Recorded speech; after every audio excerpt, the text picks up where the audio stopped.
Representative Strauss has represented the 10th Bristol District in the Legislature since his election in 1992. Chairman Strauss is the House Chairman of the Joint Committee on Transportation. Prior to his election as representative, Mr. Strauss served as an assistant district attorney in Bristol County for 6 years. He received his bachelor's degree from Middlebury College, his law degree from Georgetown University, and he also holds a master's in public administration from the Harvard Kennedy School. This is clearly a man who has a great deal of smarts and perspective, and we are so pleased to have him with us and to be able to acknowledge him for his real leadership in helping bring about a solution to this key problem right now. So if Chairman Strauss could come up here, I'd really appreciate it. Thank you.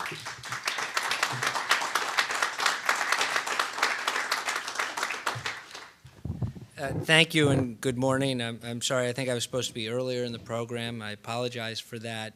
I appreciate the remarks in the introduction. I may have certain kinds of smarts, but not necessarily in others. I'll just say a few things. I don't know if the program permits questions. Good. Okay. So I'll speak what is in my mind briefly, and then be happy to take questions given some of the current issues surrounding us now. The unmet need for transportation spending that needs to occur and that has not been occurring over the last couple of decades, outside obviously some core projects in Massachusetts, is clear to me. So the question is, how do we get the resources, and even however you view the politics of it, how do we accomplish that in dealing with a legislative body and a governor? I have to say, standing here this day, as we dissect where we are, and we're in the middle of the legislative process. A couple of days ago, the House took what used to be viewed as quite an effort in approving increased taxes of $500 million. Clearly, there are some who think that that's cheap, and that somehow it lacks courage. People who are willing to stand up to do that lack courage. I appreciate the sentiment.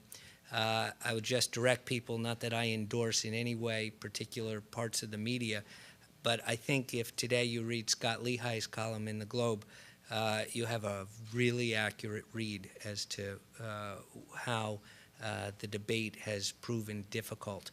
$2 billion is just not what the people of Massachusetts will accept. It's not what they want. And when we talk about transportation, I happen to have a philosophical view that the income tax is about the worst place you could think to look to fund transportation. Think about it. We're a state that relies on, as a significant part of the economy, not the high tech, not the new, not the things, many of the things we look forward to, but in our tourist industry and people coming to Massachusetts, coming to the Cape, coming to this city, coming to Western Mass, all kinds of places. We rely on people coming here and spending their money who don't live here. What does the income tax do? It takes money as a tax issue, as a taxing method from people who do live here as residents. Part of the idea of transportation funding to me is the user fee concept.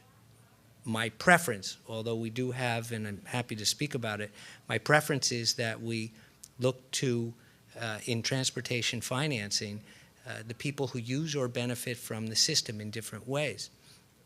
When you look at the income tax, as I'm disappointed the governor did, what you're doing is saying, we're not going to look to the people who come and use our roads and use our transportation system and use our airports as part of the solution to the mix. So from a philosophical standpoint, I frankly think he just didn't get it. It's just not the way to do it.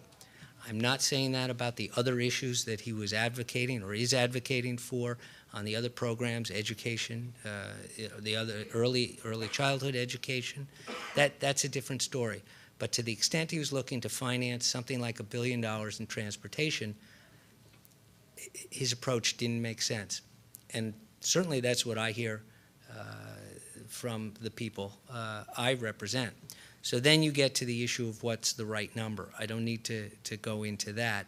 I want to give you a sense, at least from the House of Representatives' perspective, what happens when you try and raise taxes, no matter the number. We have 160 members.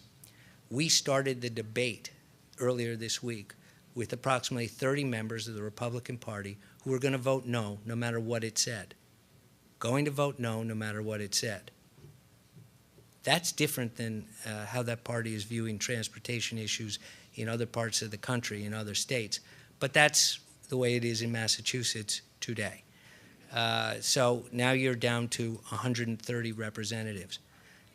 Then you have 10 to 15 members of the Democratic Party who similarly will vote no on a tax issue no matter what it says. So at that point, you have the prospect of 115 to 120 members of the legislature, of the House, who are at least persuadable, willing to look at the subject. We got 101 members out of that group of 115, 120 persuadables who would consider voting for taxes, who said, yeah, I'll stand up and vote for $500 million in taxes. The governor on a local station in my region of the state today went on the air and said that's meaningless.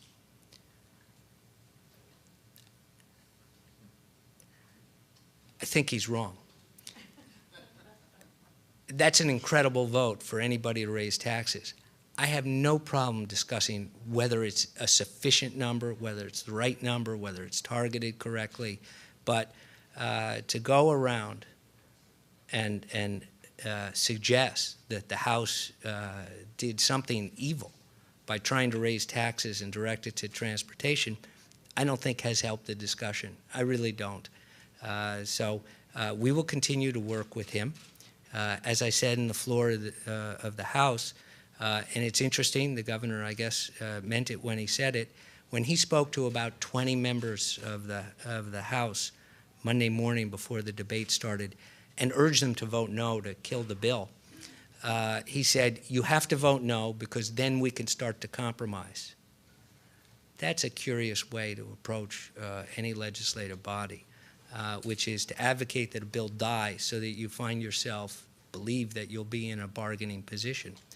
And maybe he's under the illusion that he has successfully killed the proposal. I don't know. We're going to continue to try and find a solution here. I will say that when I look back at some of the comments from the administration with regard to financing the transportation, only 3 years ago they were talking about different innovative approaches for the major capital projects, things like value capture, financing districts that we'd look to help support repayment of capital projects. Those disappeared from the actual bill that the governor filed. We put some of them back in the House. We'll continue to work with the Senate. We'll continue to work with the governor. I don't want to take too much time, so I'm happy to answer any questions, but I wanted to, yeah. Hi, my name's is there a microphone? Thanks, Jim. Thanks, Mr. My name's Jim Reed. It was working. It was working, yeah. Okay, my name is Jim Repass. I'm chairman of National Corridors Initiative. Not too long ago, we had a conference about value capture as a way of raising revenue. Has that discussion come up? You have a few House reps who are knowledgeable about it. Yeah. We put it back in the House bill that went over to the Senate. Good. Requesting that, and at least, and I'd be curious, our concept of value capture can occur in different ways. One obvious one is to the extent that the Commonwealth invests money to create in a transportation project what we feel fairly certain will be an economic boon. Obvious one historically is 128. Right. So to the extent you do that, and I'm happy to have it applied to the project I'm locally associated with, South Coast Rail, to the extent you create added, not existing from existing ones, but added tax revenues, I think it's fair that the taxpayers who invest in different parts of the state can think of getting repayment for that. So I make that clear to the municipal officials I talk to. That in part means that to the extent they see growth in their local property taxes because the taxpayers of the Commonwealth from other parts of the state have helped create this economic activity by creating some new road or bridge or rail connection, whether it's subway or commuter rail, part of that growth should be part of the repayment option. The administration said, we're not looking at that. And I think for the major capital projects, and I see the mayor is here, and I think Green Line has to be part of this discussion, to say that these will be purely taxpayer-funded projects from the state or even the federal government is going to be a difficult lift. And so something like value capture, I think, has to be part of the discussion. You say the governor's not willing to discuss that? It's not in his bill. So, and I know they debated it, so I think when you file a bill, that's the time to put it in discussion. All right, thanks very much. Sure. Yes, sir. Thank you. Thank you. Hello? Hi. Thank you, Chairman. I'm glad, Robert Cohen, I'm glad to hear what statement you made a little while ago saying that the users of the system should be paying the cost. So my question to you then is a VMT, vehicle mileage tax. The gas tax model in both nominal and real terms is a dying model since people are A, driving more, and B, with more and more fuel-efficient cars and hybrids and what have you, are buying less and less gas. So in real terms, with inflation going up and less gas being purchased, relying upon the gas tax model is, in the not-too-distant future, a dying model. So what's your take on actually a VMT? Great question. Different people clearly have different views about the decline or flatness, whatever, of the gas tax. Some look to 5 years, some look to 10. Either way, we better plan for that being a smaller component of transportation financing. I think, and it's one of the things that in an amendment that we did add in the House Monday night, is a direction that we have to prepare for electronic tolling as a serious option. Conceivably, and it may not be popular ultimately, but if it's a replacement for the gas tax, I think the public will come to accept it. You're going to have to look beyond the corridor of the pike and the bridge. And that adds some balance or equity in how we do it. VMT, I'm afraid, creates some problems in terms of the people who would then come forward and start asking for exemptions. What about the times of the year I'm not in the state and things like that? And so I think that's a harder one to deal with. It also has similar privacy issues. I'm confident they can be addressed as well. But I think more the electronic tolling model, whether it's transponders or better readable plates, and ours in Massachusetts really are pretty bad because we don't make people renew the plates. I think that is ultimately the option. And when people hear that it's designed as a replacement for the gas tax, I think you'll have greater public acceptance. I'm guessing that that's the hook. So, thank you.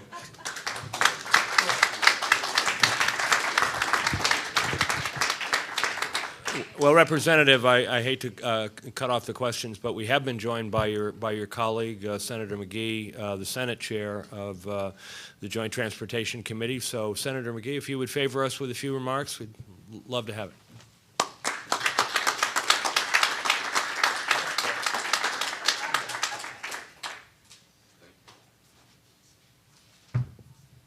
Geez, I was standing back there seeing this big as life Bill Strauss on the TV back there. I said, wow. Good to see you.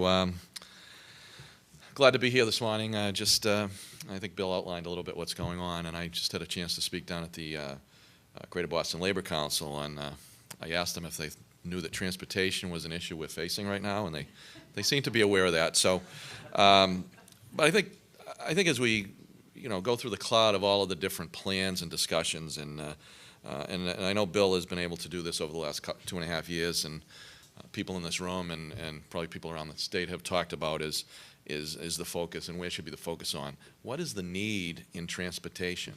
How do we define the need, and how do we get to the place to solve the problems we face in transportation? So it's not based on one plan or our plan or their plan. It's about how do we move the Commonwealth forward, recognizing the need and recognizing the huge impact on our economy by not addressing this. And I think we've made substantial progress, because if you talked to Bill or I or anyone really 2 or 3 years ago and said we're going to be at the table debating making investments in transportation for the future, I think people would have been hard-pressed to say that we'd be making that happen at that point. So we're definitely making progress. But I think we need to continue to talk about the need, and I'm not talking about the legislature or the administration. I think more importantly, we need to continue to talk about that need and the impact of that need to our constituents and the people we represent and the people in our communities that we live in, and the results of not addressing that need to our economy. In today's Globe, analysis of the House plan, there was one piece that I thought really jumped out that we can all embrace. Is every dollar that you spend on transportation, you get $1.50 back. So 50 cents on the dollar we get returned on our investment in transportation. So we need to continue to talk about those things, recognizing the challenges we face and the challenges that our constituents face every day with their budgets, with the economy as it's been, even though we're moving in the right direction.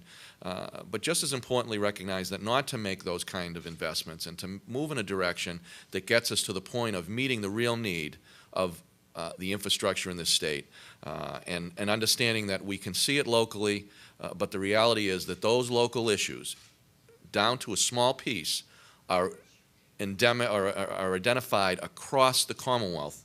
And each project that you talk about that's $10 million or $5 million or $8 million or $15 million in terms of good repair, you can add that dozens and dozens and dozens of places around the Commonwealth in the real need. And I was at a business on Route 1 last night in Saugus that I go to, a restaurant I go to all the time, and I asked, I know the owner, and we were in there. My son had a swimming banquet there, which one of the places that a lot of those groups go to.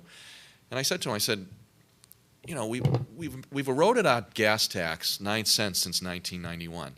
Do you think that trying to raise 9 cents on the gas tax is a crazy idea under the, again, people go to his business, they drive there every day. And I really didn't know what his response would be, and he said, I don't see that as a big deal or a big problem or a big, he said, we really need to address transportation. And let me tell you about what I see as a bigger problem. Have you got a chance to look at the Walnut Street Bridge, which is about a half a mile up from his restaurant, which I'm very familiar with? I said, have you gone under that? It's the overpass on Route 1, which is hundreds of thousands of cars a day follow along Route 1. He says, have you seen how bad a shape that bridge is in? He said, the real problem that we face is if we don't address our infrastructure needs, and we don't address that bridge in particular for me, I can't tell you the cost to my business or the businesses on Route 1. I couldn't calculate the devastating costs it would be if that bridge was shut down because it was you couldn't drive over it. And it's interesting because it's a bridge that I'm very familiar with because it was taken off the tip. The replacement of that bridge was taken off the tip in ~05, and I've been pushing for it ever since. It's still not been replaced. It was supposed to be completed in conjunction with a complete restructuring of Route 29, which is a small road that runs between Linfield and Lynn, goes through Saugus. So they did all of the work on both sides of the road, but because of the downturn in '01, '02, it's off the tip, and dozens and dozens of other projects that can't make it onto the tip. And so that wasn't completed, so I'm very familiar with it. And the reality of what's happening now on that roadway, which I've noticed recently, is that the road that was completed in 2002 needs to be refixed and refinished because it's been so many years, and now it needs to be reinvested in before we've completed the bridge that was part of that project in the first place. Now that's one small little piece of the Commonwealth's problem, but it's a great piece to understand the challenge the Commonwealth faces together. So I think we need to continue to have positive, reasonable discussions about how we move this agenda forward today and for tomorrow. And it's not just about talking about transportation today, because we can't solve problems that were created over 22 years in 1 year.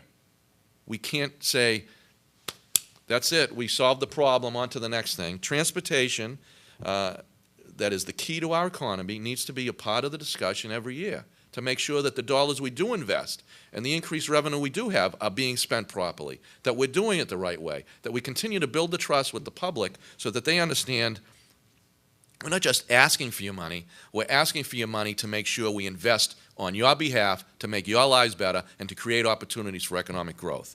That's our challenge, but it's a challenge not only of elected officials, it's a challenge for all of us in the Commonwealth. So I think we've definitely made great progress, but we need to continue to go further. And I'm not just talking about what plan will be approved this year. I'm talking about we need to go further next year and the year after in terms of addressing what is the #1 issue we face when we try and grow our economy. So I thank you all for being here. I look forward to working with Bill. We've had a great relationship. I know we'll continue on this. We have a lot of other things in front of the committee that are just as impactful as the bill we're facing this week together, and I know that we're going to continue to move together to try and solve these problems together, and that means working with both my colleagues in the House administration, but more importantly, business leaders and citizens around the Commonwealth. So thank you. I'd be happy to answer a couple of questions if you want. Thank you.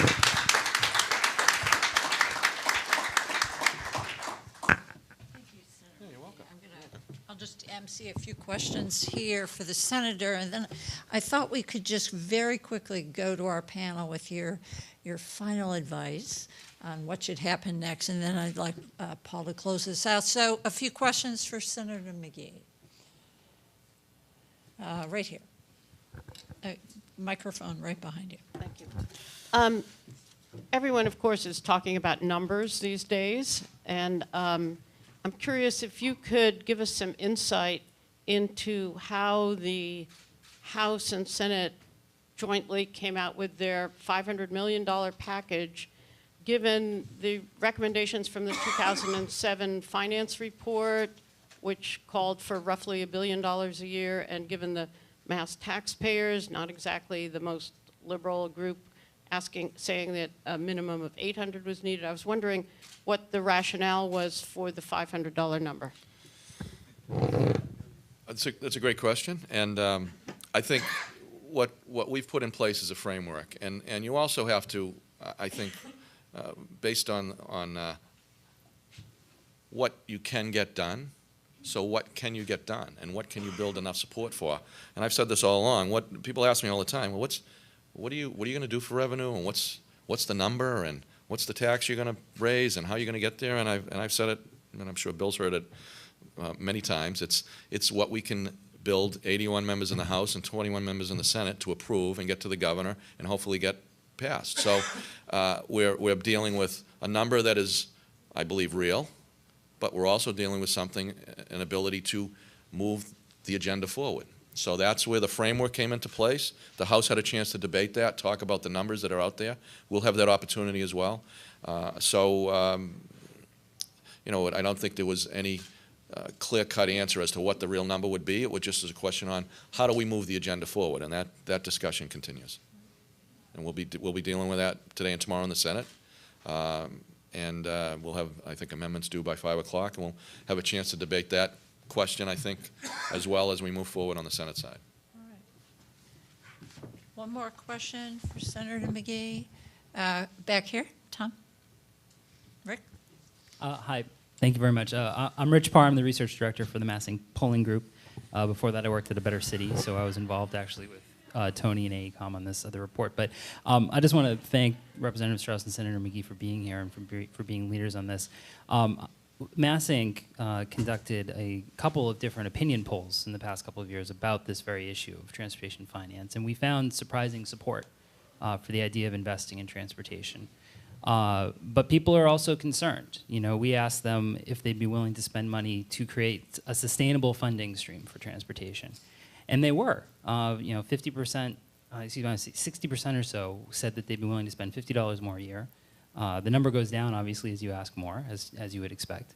But the concern that we heard was people want to make sure that the money is well spent and that it goes to the projects that they think it's going to be spent on. And so I would say that if there's a way forward in your discussions, that finding ways that you can commit money to transportation and commit that money to specific projects would be a way forward for you. So thank you. Thank you.